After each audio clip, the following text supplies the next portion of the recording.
Well, as the Western media turn attention to Ukrainian crisis, leaving the war-torn Syria. If you want to plan for today, plan tomorrow. Over 95,000 refugees from 610 million euros in microfinancial aid.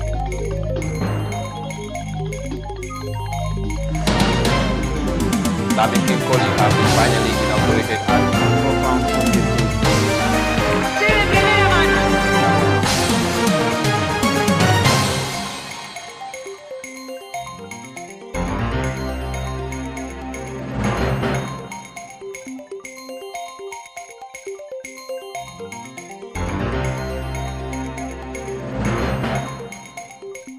What is the Western?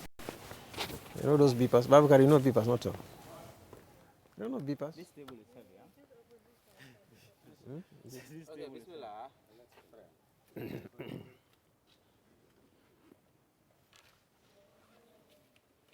If you are ready, let me know. You do 1, 2, 3 things, so I know I'm ready to go. Yeah, 1, 2, 3. Ladies and gentlemen, our country is going through some traumatic times. The people of this nation decided on December 1 that they were going to take a radically new direction. And that is, they ended the continuity of the status quo and opted for a new beginning by electing in a coalition under the independent candidature of Adama Barrow. You all know what happened from December 9th to date. The country is facing a near crisis. We are not yet in a crisis, but we are getting there. The attitude of the coalition has been very consistent. The mandate of the people have shifted, and we are working to actualize the voting aspirations of our population. We are doing our best to maintain law and order, to remain peaceful, to remain stable, and conduct ourselves in the most decorous manner, taking into cognizance the stability of this country, the overwhelming interest of Gambians. And that is why, since December 2nd, the coalition, its entire membership, have conducted themselves in accordance with the law. We have affirmed the right of the outgoing president as a candidate to contest election results. Unfortunately, the matter hasn't had any traction so far because the president himself was not able to empanel a Supreme Court. That was not our difficulty. That was his personal challenge. What we saw a few days ago in the Supreme Court was a number of APRC supporters who went and approached an empty court, an empty Supreme Court. A Supreme Court that was supposed to hear and determine a petition filed by President Jammeh. We are told that the case was adjourned to sometime in May. But the Supreme Court is not just an ordinary court. It is the highest court of the land. It is a place where sages of the law or saints of the law sit down and deliberate solemnly on any matter that is brought before them. But the Supreme Court also has its rules. These rules are grounded. They derive out of our laws. It states that at least a minimum of 5 judges must sit and preside and hear a matter. A single judge of the Supreme Court may have the jurisdiction to determine an interlocutory matter. But even adjourning a case, this is legally questionable. The fact that the case has been adjourned, allegedly adjourned to the 5th, how was it adjourned? Who adjourned it? What is the legal basis for this?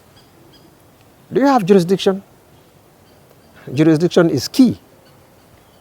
It's the most important element in the administration of justice. I am not arguing the matter here because once a matter is before the courts, you don't go into its merits. But we are provoked to speak because we heard someone who allegedly was appointed a Minister of Information, who went on international media, to be precise, the BBC, to say that since they filed a petition before the Supreme Court, the very act of filing a petition legally empowers the outgoing president to remain in power until May.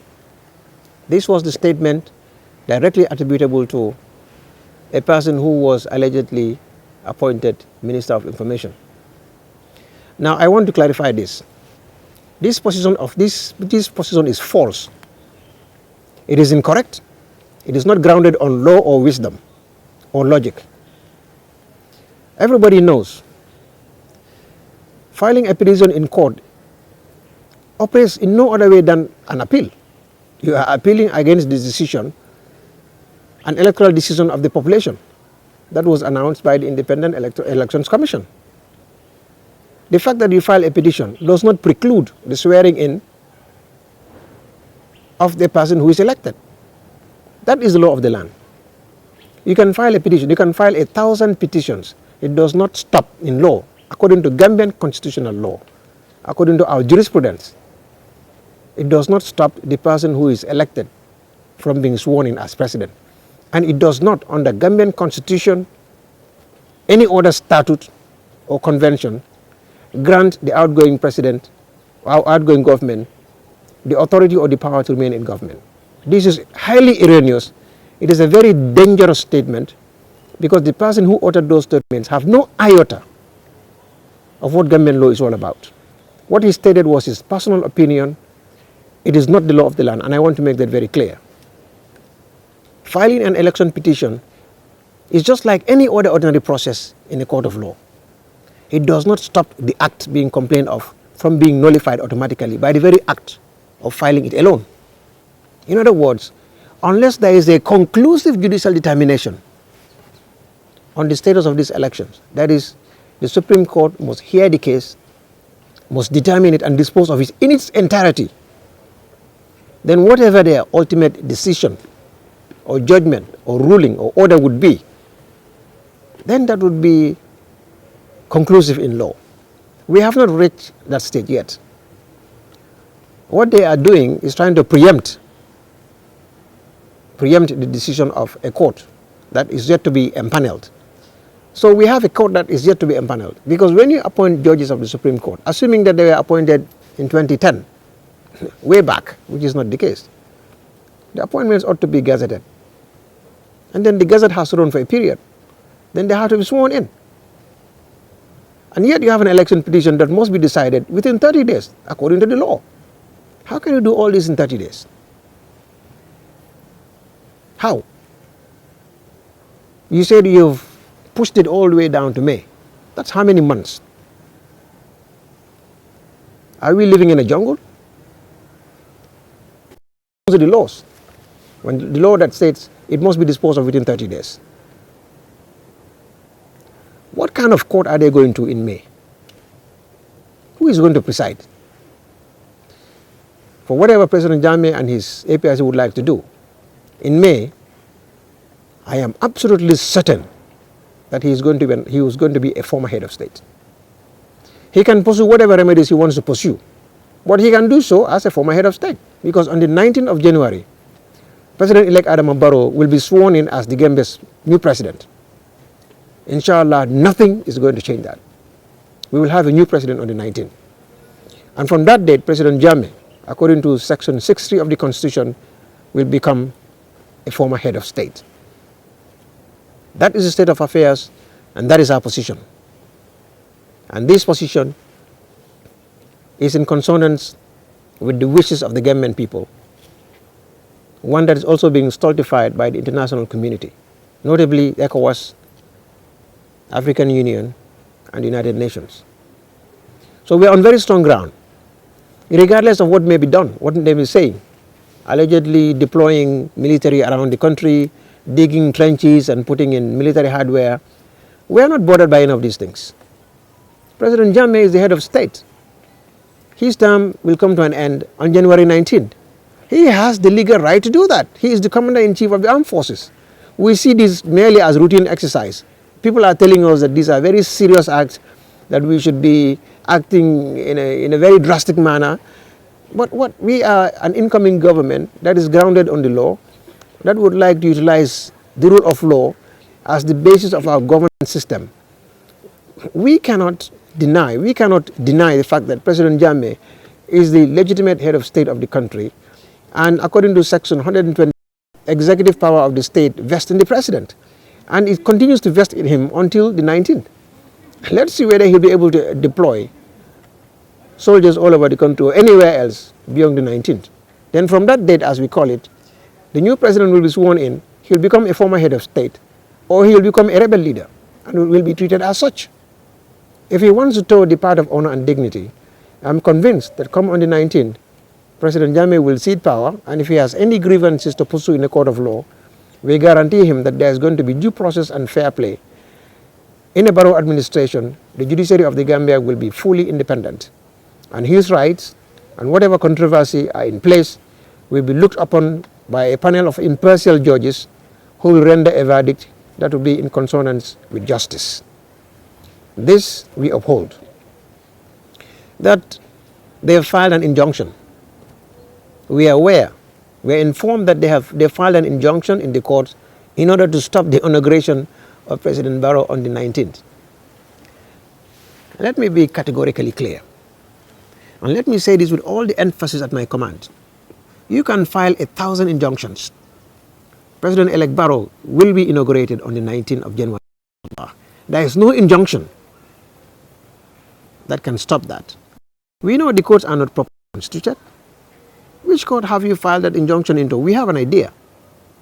What we are saying is, it is not grounded on law, since the outgoing president seemed to be ignoring every provision in the Constitution. We call upon him to respect the Constitution of the Gambia as the chief executive of the state. We call upon him to uphold the laws of the country. We call upon him to enforce the laws of the country. But most importantly, we call on him not to continue to flout the Constitution or abuse the process of the courts. This is not going to help him. It does not all go well for a person who ruled this country for 22 years as a soon-to-be former head of state. He should know what to do, not to plunge this country either in a constitutional crisis or in a state of insecurity and uncertainty. That would be a very terrible legacy to end his term of office with, and it would be highly disappointing and ungrateful to Gambian people that a person who was given the mandate to rule them for 22 years will leave this country or is bent on leaving these countries with permanent scars, continuing to inflict grievous harm not only on the Constitution but on the psychology and the minds of all Gambians. This would be unfortunate. President-elect continues to use diplomacy because he does not want this country to be engraved or to be engulfed in fire. He does not believe that the personal ambition of any individual is worth the blood of a single Gambian or any other individual.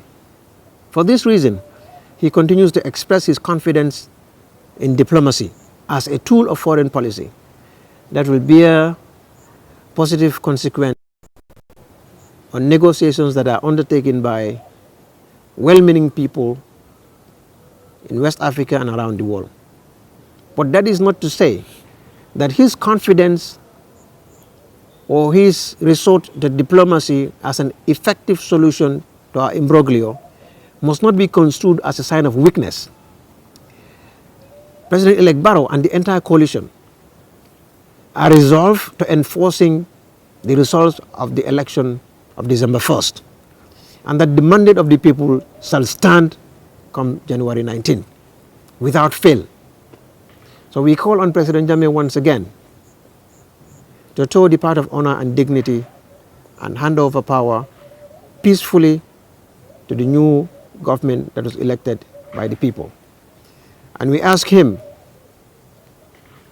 to de-escalate the tension that is rising in our country as a result of his actions, and to assure the Gambian people that he means well, and to stop sending conflicting messages and information out there that he is not going to step down, for that is a violation of the Constitution and the abrogation of the will of the people through their votes. These are very serious legal anomalies. They are grievous constitutional breaches for which a president, sitting president, must not engage in. We ask him to respect the law, to be true to his conscience, and stop deploying armed men around civilian areas in order to instill fear among Gambians. For Gambians have decided, they have given good riddance to fear. They have welcomed their independence and their sovereignty as individuals. What happens to this? And will not be cowed down. And the coalition will support Gambians. We call them to prepare themselves for the inauguration on the 19th, where they are Ushabees, and be ready to go to the Independence Stadium. And we are doing everything in our power to make sure Gambians come out in their thousands. And we call upon them that nothing disastrous is going to happen on that day. And President Jammeh will be incapacitated from wreaking havoc in this country. We are speaking a language of peace, but we want him to understand that we will not allow anybody, and we will not tolerate anyone, no matter how high or how low you may be, to plunge this country into permanent crisis, hoping to give it your back so that the Gambia will continue to burn. This is not going to happen. We call upon him to continue to respect the ongoing dialogue that is taking place both openly and clandestinely, so that we can reach a consensus and give the Gambian people a new democracy and a new lease of life that they deserve, and for which President Jammeh will be honored by history, and for which we are willing to treat him like a former head of state in accordance with the Act of Parliament that grants former President Jawara the privileges he is enjoying under a statute that he, Jammeh himself, signed into law. We want to give him all the privileges of a former head of state, and we want him to be in a situation where he could help guide the nation in times of crisis, and when there are situations where we need counsel, we want to call upon him.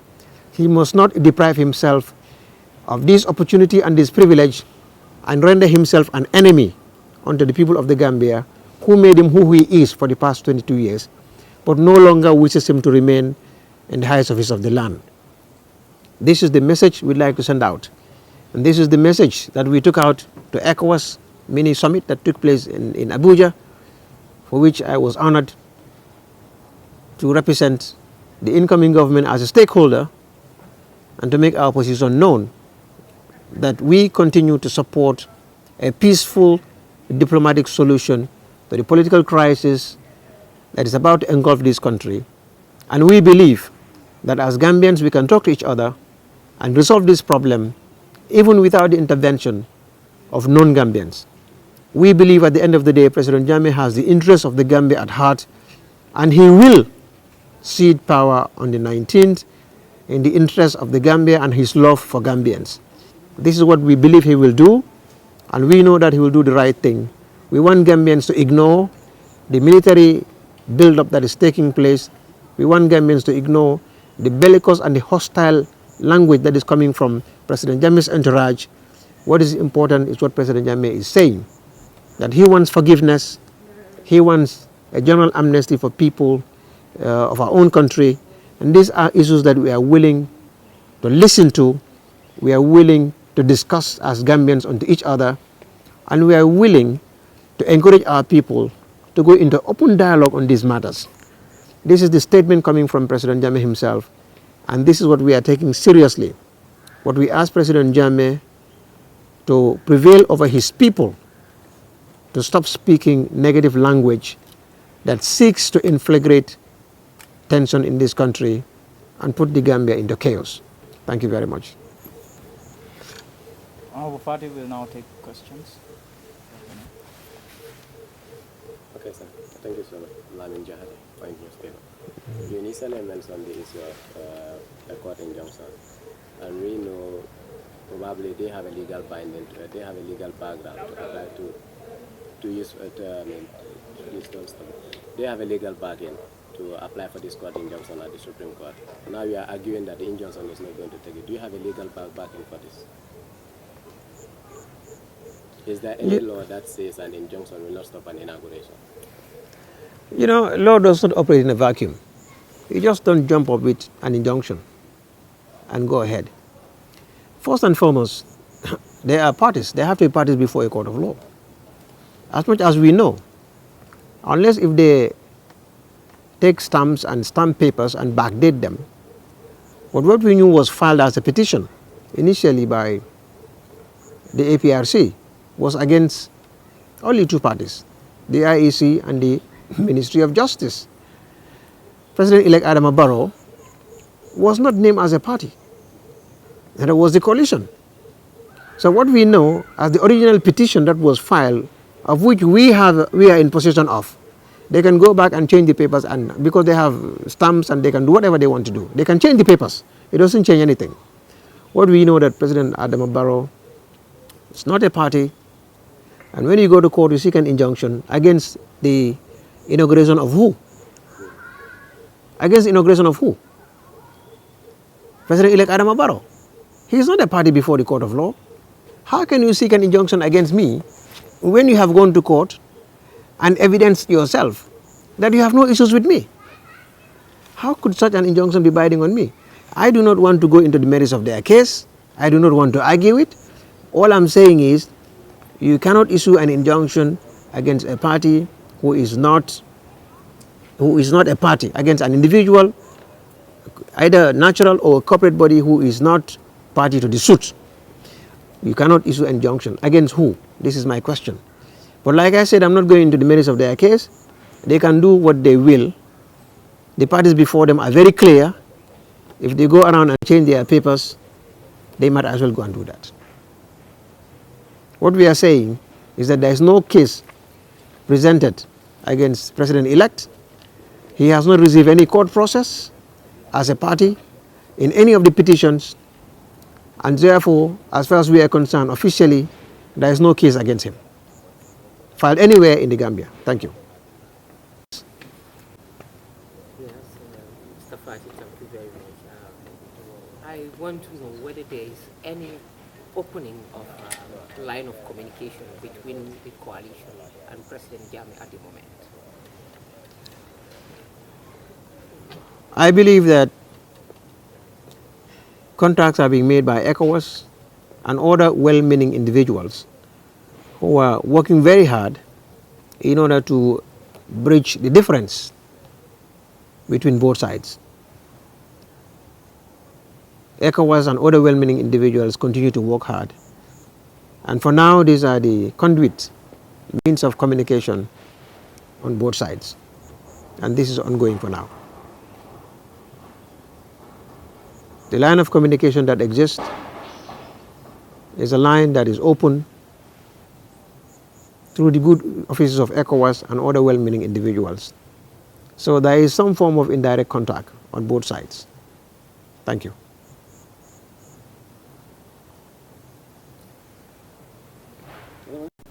And if parties are at conflict and you want to mediate, you talk to both of them. This is what I understand to be the case. Most normal procedures. A mediator will speak to both sides. But how ECOWAS will conduct itself when it comes tomorrow, we will see when they do come, if at all they come. But could the court injunction frustrate the mediation? I don't want to comment on that because we understand that an injunction has been filed, but we are not officially aware of it. So in other words, there is no sitting, there is no injunction. I don't want to go into a hypothetical case to say that an injunction can stop the swearing in ceremony. But let's leave injunction aside. What I want to tell you is this. On the 19th of January, which is not going to fail, regardless of whatever may happen, and I mean whatever, this is as wide as possible, as it can get. January 19th, His Excellency President-elect Adama Barrow shall be sworn in as the next President of the Gambia. And nothing, let me insist, nothing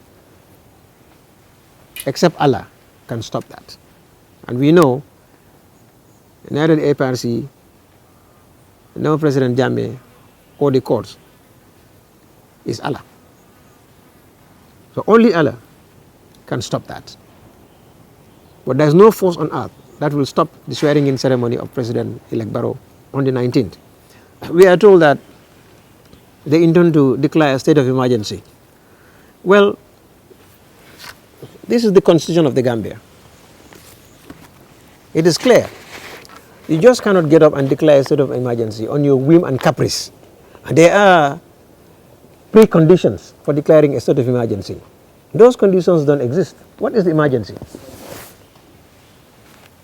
There is no political emergency in terms of a security situation that would warrant the declaration of a state of emergency. Even if it does, it is not going to be respected. We will not allow anybody to abuse the law or misuse the law. It's not going to happen. Declare a state of emergency, it is in your dream. The people of this country will not, and we will not recognize any state of emergency, because there are no factors as stipulated on the law that would justify a declaration of a state of emergency. We will only respect the law, but we will not obey directives or declarations that amount to an illegality under the law. We are also aware that, there are these stories going around that they might go around arresting coalition leaders or, jump on people or attack people. I don't want to give any dignity to these rumors. But I can assure you that will be very ill-advised. And these things, let them try and see. Let them try and see and go after coalition leaders or try to go after President-elect Barrow. Let them try and see. Let them try and see. Let them try and go after them. Do we know anything about that bill? An amnesty bill? I am not aware of any amnesty bill. Amnesty for who? For which crimes? Amnesty for who? For who and who? I heard the president said in his own mouth that we need a general amnesty. Well, that is his position. If he wants a general amnesty, he must not only speak, but the conduct of President Jammeh must commensurate with his actions. You cannot say we want peace and tranquility and order, and you are deploying soldiers and troops with weapons all over all I know if to come out and dissociate himself from that statement. If he does not, we take it that that statement was issued according to his directives, and those were his own words. Amnesty, we are not aware of any amnesty bill in Parliament. Honorable Fati, are the people in provinces aware that there will be inauguration in January 19th, because many were in scare? State House is a residence. It is a residence. It also has the office of the president. What is an office? Where you can work and function and carry out your responsibilities. It doesn't matter where the president-elect will go or not go. That's up to him. He is the president of the country on that day, the executive authority of the land. He decides where he wants to go. I don't know where he would want to go. It's up to him. But all I know is that on that day, executive authority of the state is conferred on him legally, and he becomes the president of the country. He can decide where he wants to go. So when the dialogue failed completely, and the constitution and other laws continue to be flouted, would you people allow intervention from foreign military, like ECOWAS? What ECOWAS will do, State House, I can tell you, is on the 19th of January, the term of President Jammeh expires, and our president will assume the office on that day, and he will exercise the powers of state. On that day, the world listens to him, and the government will listen to him. President Jammeh becomes a former head of state, and he will be treated as a former head of state with honor. If there are any crimes against President Jammeh, we cannot say so, because crimes must be proven in a court of law. But in any event, nobody is talking about crimes here. What we are saying is, on January 19th, President-elect Barrow becomes president, and outgoing President Jammeh becomes former head of state. He's welcome to stay in the country. He's a Gambian like every other Gambian. And we will treat him according to the law, that is according to the act that explains what should happen to former heads of states. He has the right to stay in this country. He will be entitled to his bodyguards. He will be entitled to an office with a secretarial staff. He will be entitled to his vehicles, to protocol office. All these things are in the law. We cannot deny him these things. In other words, he will become a former head of state, and he will be treated with the honor according to the act. That is what we are going to do, and that is what we are preparing for. He will decide where he wants to have his office. You can have it in Kanilai, you can have it in Basse. The state will pay for this office. He can decide who he wants to be his secretary or administrative advisor or assistant. He can decide who his protocol is going to be. The state will pay. He has entitled to his health insurance. We will fly him to any part of the world he wants for his medical examination. And he will have luxury vehicle at his disposal. Not that we want to do this or we don't want to do this. This is the law of the land, unless it is changed.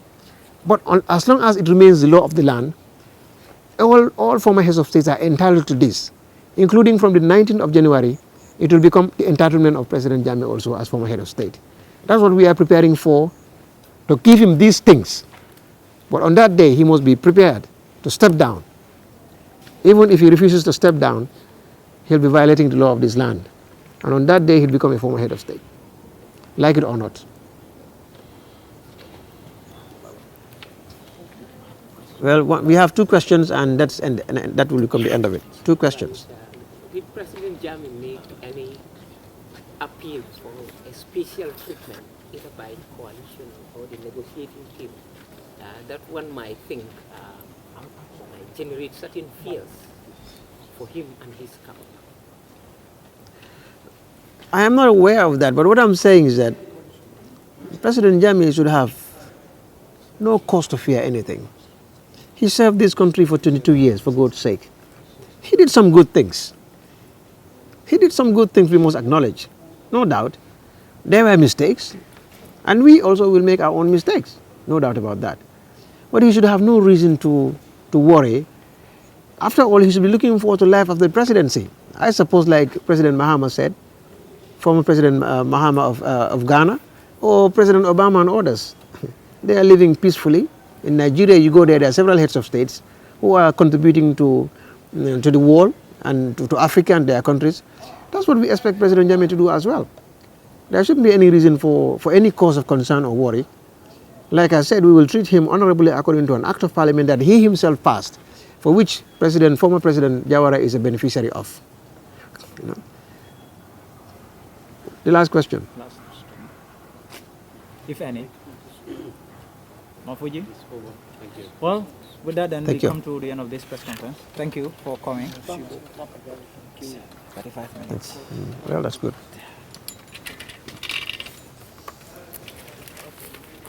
What I can tell you is, I'm giving it to you.